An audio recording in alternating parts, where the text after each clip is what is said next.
what we have talked till now, we have talked about cyberspace. Now we are entering computer and computer memory. Now, broadly in cyberspace, what did we talk? We talked about the definition of cyberspace and its evolution. So, how did it evolve? It evolved from telegraph era. Telegraph, telephone, radio, computers, the internet, and so on. Right? What does it mean? It is nothing, but it's a virtual space. What kind of virtual space? Which is global in nature. How this virtual space is created? This virtual space is created through interconnection of information technology system. Now, why this interconnection of information technology system is created? This interconnection is created for the purpose of facilitation of communication between humans and humans, humans and machine, or machine, or for the purpose of sharing of information and data. Whether there is any legal definition for cyberspace? No, there is no direct legal definition for cyberspace, but broadly, computer resource covers pretty much what cyberspace we understand, right? Is there any judgment? So we have just talked about MySpace judgment, which defines any place under Section 51 to mean not only the physical places but also virtual spaces. What are these virtual spaces? These virtual spaces are cyberspace. I hope all of you have been able to pick up now. The interpretation I might take Information Technology Act or Copyright Act, but the judgments I would be only referring those judgments which are relevant from the perspective of intellectual property rights. Right? Now let's quickly talk about computer memory. Now, very broadly, I don't think all of you might know more about computer than I know. Right? We talked about motherboard, right? Integrated circuit when I was referring to, right? So what is it? So this motherboard is one big integrated circuit in which there are smaller integrated circuits which we are able to see. What are these? These are integrated circuits, right? So when we were talking about integrated circuits, I referred earlier for the purpose of semiconductor integrated circuit layout design, right? For that purpose. Anyway, quickly coming back to computer. So what is computer? I don't need to tell you. Uh, However, we look at the legal definition. So all of you know more about computer than possibly I would know, and possibly I would have to learn from all of you what computer is. Possibly I can help you understand what legally computer means. Are there any judgments talking about definition of computer and so on? That's absolutely yes. But yes, the intricacies and the nuances, the keyboard, the mouse, the video monitor, and so on. So basically, input device, output device, and then the central processing unit. So you know it more than I do. So without wasting time, we are quickly moving on to talk about what is the legal definition of computer. So the big question is whether computer has been defined in the law. Yes, computer has been defined not only in the Information Technology Act, but it has also been defined in the Copyrights Act 1957. So Section 2 FFP clause of the Copyrights Act defines computer, where it says computer includes electronic or similar device having information processing capability, right? But a more comprehensive definition of computer has been provided under the Information Technology Act 2000. So what does this Information Technology Act 2000 talks about computer? Let's look at it in greater detail. So what I have done, I have broken down the whole definition of computer, and we'll try and understand it because cyberspace, can we understand cyberspace without computer? The answer is absolutely no. So we have to understand what is computer. And the definition as provided in the Copyright Act, it's not very comprehensive. We will be able to find the definition of copyright, how it fits into the definition as provided in the Information Technology Act. So what is computer? Now, what did Copyright Act say? Any electronic or similar device, right? But the definition in Information Technology Act, any electronic, magnetic, optical, or other high-speed processing device, right? So what did it say? It's not limited to electronic. It includes electronic, right? So what? Any electronic, magnetic, optical, or other high-speed data processing device or system. So what is computer? So a computer can be an electronic device, it can be a magnetic device, it can be an optical device, or it can be a high-speed data processing device, right? You have to understand. So, how we read any definition, that is also very important. So either it can be electronic, magnetic, optical, or high-speed data processing, or it can be a combination of them as well. Okay, it can be a combination of them as well. However, having just these capability is not sufficient. It has to perform some function. So what is that function that computers perform? So computer perform logical operation, arithmetic operation. So what is basically that? That is data processing, right? Logical operation or arithmetic operation. What is that? That is data processing and memory function. Now, this is something which is very important, right? Not only data processing activity, but after whatever data processing activity you have done, you also have to store, right? Store that. So that memory. And this memory function becomes very, very relevant for us from the perspective of intellectual property. We'll try and understand that, right? So what is a computer? It's either an electronic device, magnetic device, optical device, or a high data processing device, or a combination of them, which performs what kind of functions? It performs data processing function and memory function, right? How does it performs these function? It performs these function by manipulation of electronic, magnetic, or optical impulses. Now, if there is an electronic device, then manipulate electronic impulse, magnetic device, magnetic impulse, optical device, optical impulse, right? So these impulses are being manipulated for what purpose? For data processing and memory function, right? I hope we are able to understand. Is somebody trying to ask something?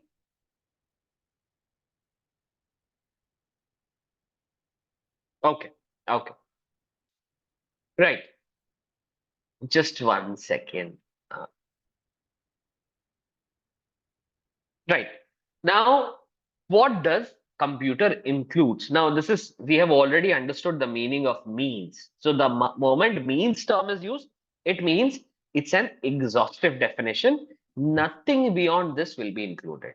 Whereas includes, the term include means all these are inclusive or illustrative.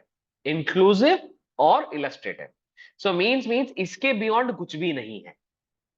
मतलब कोई इस definition जो include means में दिया गया है इसके beyond हम कुछ भी नहीं मानेंगे और इंक्लूड में दिया गया है कि हमें एग्जाम्पल दिए गए हैं कि कंप्यूटर क्या क्या इंक्लूड करता है बट ये पूरी तरीके से ये नहीं बताता है कि यही कंप्यूटर है और मीन्स का मतलब ही पूरी तरीके से ये बताता है कि यही कंप्यूटर है इसके अलावा कुछ भी और होगा तो उसे हम कंप्यूटर नहीं मानेंगे right that's the difference between means and includes okay so computer means electronic, magnetic, optical device, which performs what kind of function?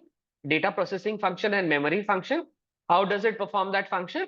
By manipulating impulses. Depending on what kind of device or system it is, it manipulates impulses.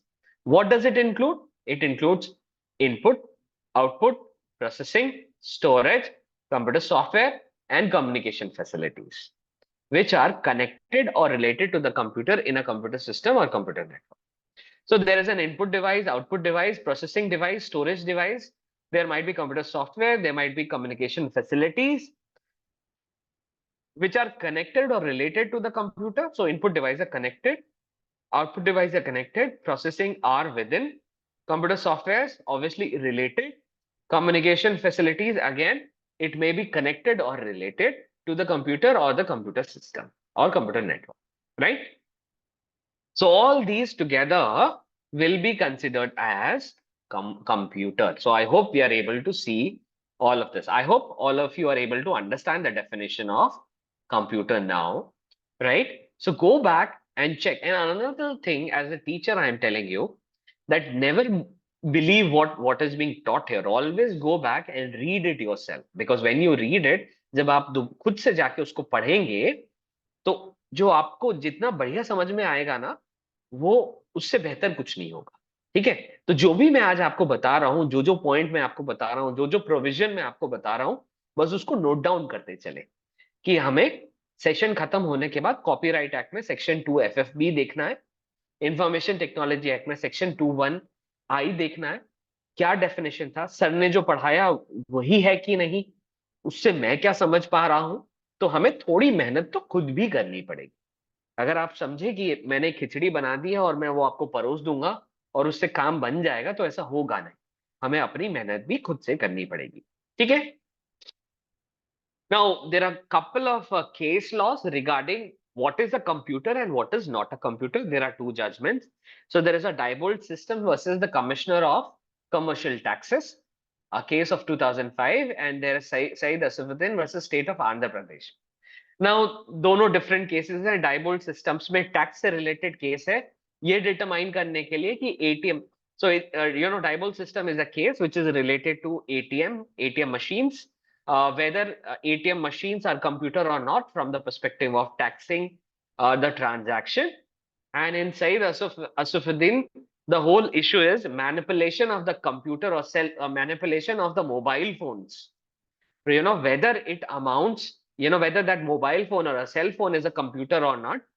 Because if it's a computer, then it becomes an offense under section 65, manipulation of phone. It becomes an offense under section 65. And if it is not a computer, then it is not an offense. So broad idea here, Diebold system may it was relating to taxes, and in Said Asafuddin, it was relating to an offense. So in Diebold system, it was held that ATM machine is not a computer, but it is merely an electronic device which is connected to a computer for the performance of specific task. So what it basically means, थोड़ा technical term में है, ATM computer नहीं है, वो क्या है? एक electronic device है, एक टर्मिनल है। Terminal in what sense? Simplistically एक वो आपका स्क्रीन है और एक कैश डिस्पेंसर है, जहां पे प्रोसेसिंग कुछ नहीं होता, डेटा प्रोसेस नहीं होता। क्योंकि हमने पिछली स्लाइड में क्या देखा कि कंप्यूटर होने के लिए अपने को क्या करना है? ठीक है, इलेक्ट्रॉनिक, मैग्नेटिक, ऑप्टिकल डिवाइस तो होना ही होना है, but in addition to that आपको और क्या जरूरत है? आपको डेटा प्रोसेसिंग फंक्शन होना चाहिए, आपको मेमोरी फंक्शन होना चाहिए। ठीक है, तो एटीएम क्या है? डेटा प्रोसेसिंग फंक्शन नहीं प्रोवाइड करता और मेमोरी फंक्शन नहीं प्रोवाइड करता, और क्योंकि वो फंक्शन नहीं कवर करता तो वो कंप्यूटर नहीं है। बट एटीएम क्या है? वो सिर्फ एक इलेक्ट्रॉनिक डिवाइस है जो इंफॉर्मेशन एक जगह से दूसरी जगह कम्युनिकेट करने में हेल्प करता है। जैसे आप इनपुट डालते हो, ठीक है, so that goes to a computer, that computer will process and then accordingly instruct ATM to either tell you about your balance or tell the ATM to give you 2000 rupees as per your request. So ATM is not a computer, but it is just an electronic device, and therefore it was taxable under the as in this case. Okay, inside the Asufuddin case, the software which is there in the mobile phone was hacked, or what I should say, yes, it was sort of hacked, and it was manipulated and changed. Now, if the software of the mobile phone is hacked or manipulated, then it amounts to an offense under Section 65 of the Information Technology Act if a cell phone or a mobile phone is considered to be a computer. So it was finally decided that a cell phone is computer under the Information Technology Act, and therefore manipulation of software of the mobile phone or cell phone by anybody would amount to a criminal offense under Section 65 of the Information Technology Act. However, I should also caution you, ये मैंने आपको बहुत ही simple term में समझा दिया, case थोड़ा सा ज्यादा टेक्निकल है, because as per every mobile phone manufacturer is mandated to provide a specific set of information in mobile phone in form of software. And ये जो requirement है mandatory, ये mandatory requirement को manipulate करने पे वो section 65 of information technology act में offence होगा, अदरवाइज नहीं होगा।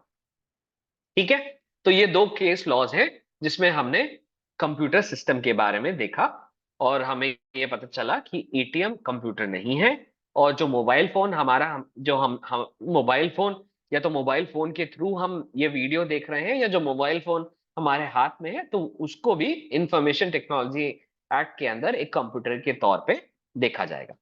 Right, now very quickly we will also talk about memory. computer memory.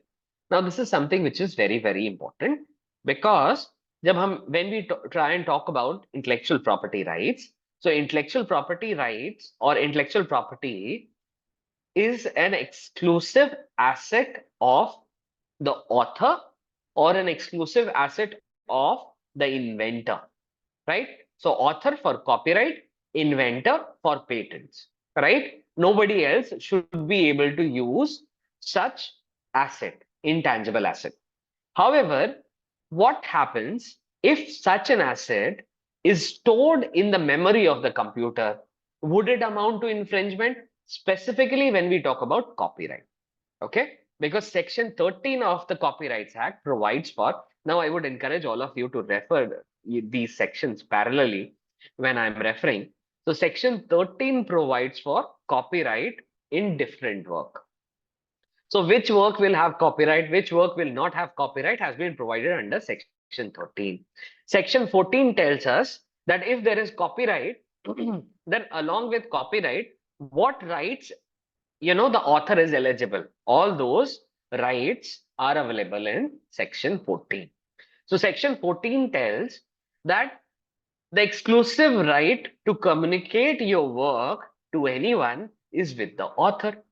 However, if such a copyrighted work, say for that matter, a movie, right?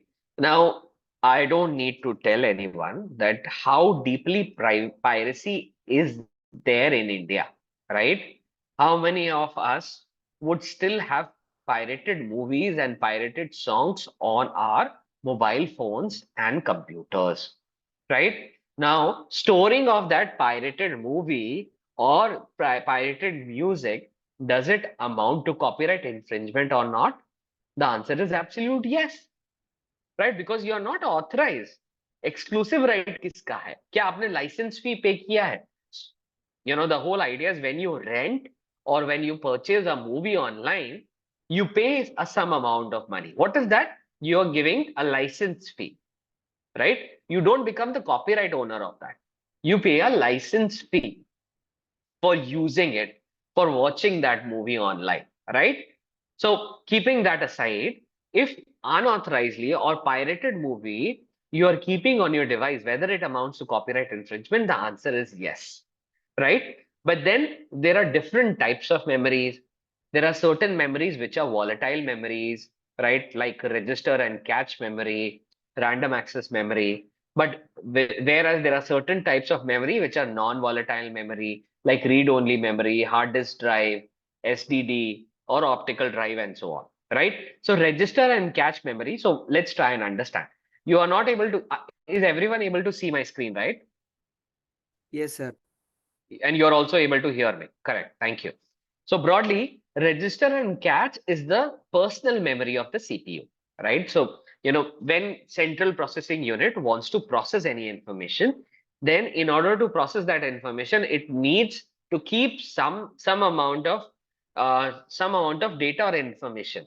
And where does it keep that amount of data? So it keeps in form of cache. So this is CPU, right? Basically, CPU means processor. What it is a processor. So it is that body which is processing information. Now, this processor have its own local memory with itself, which it calls cache, right? Now, is there any smaller unit of cache? Yes, the smallest unit of memory is called register. So register, cache, right? So the smallest unit of memory is register and then cache. So this register and cache is, in fact, those of you who are about to go to purchase a new computer or who have recently purchased a new computer, so you would have read in the specifications, or if even if you have purchased earlier, you can go back and check, the cache and the RAM, right? And the hard disk drive. So how much is it? So you will be able to see. So cache is also provided. What is the cache available? Because the larger the cache, the faster the processing speed. Because locally, large amount of data processor will be able to store. Right? Now this cache and register is the local memory of the CPU. Now it is a volatile memory. Basically, what does volatile memory means? That if the computer shuts down, then whatever information is stored in register and cache will vanish, right? Will vanish in the sense will be automatically deleted. Similarly, there is something which we call as RAM. So RAM is what? Random access memory. Now, random access memory. So broadly, what happens? This is your computer. Just a second. Let me, yeah. So this is your processor. Okay. And broadly, this is your hard disk memory, secondary storage. तो ये लोग Right. कितना झूठ बोले होंगे Right. So in this, what happens?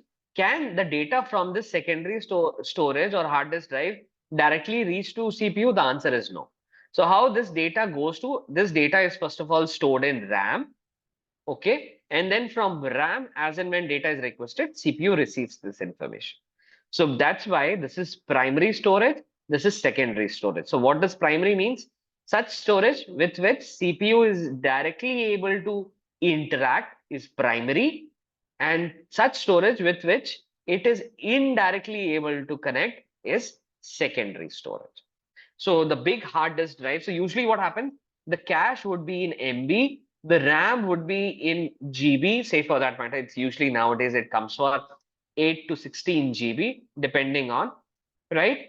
So all this thing, and usually your hard disk drive nowadays is not for anything less than 256 GB. I hope everyone would be using these, so they would know it already, right? So we have CPU. The local cache is your volatile, your RAM is volatile, but rest every other type of memory is your non-volatile, right? Non-volatile means if you switch it off, it does not automatically delete. So this automatically deletes, but rest don't automatically deletes.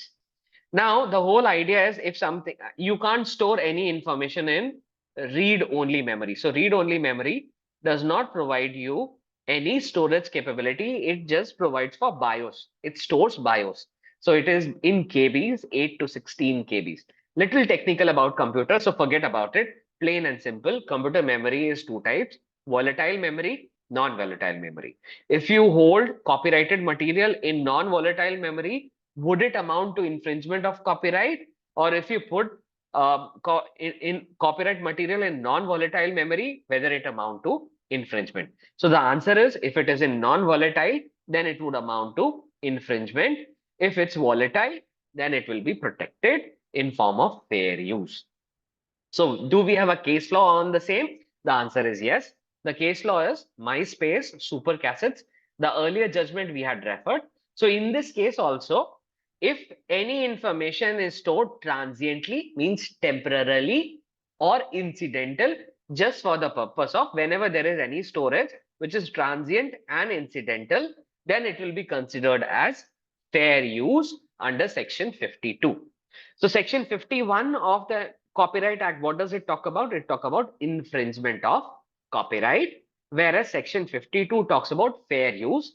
So what are those different scenarios? If you use the copyrighted material without the consent of the author, then there would not be any copyright infringement.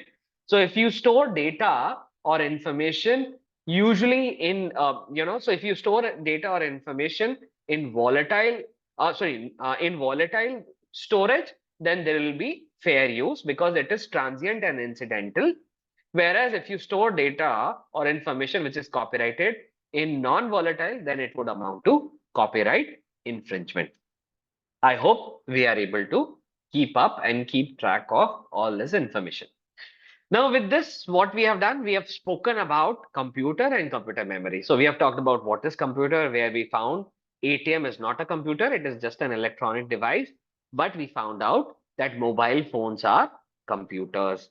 Then we looked at memory, computer memory. We found out broadly there are two types of computer memories. One is volatile memory, one is non-volatile memory. Now, if we store copyrighted material in non-volatile memory, then it would not amount to copyright infringement because it will be protected under fair use. But if we store copyrighted material in non-volatile memory, then it would amount to infringement, right? Copyright infringement under section 51 of the copyright, right? Everyone with me?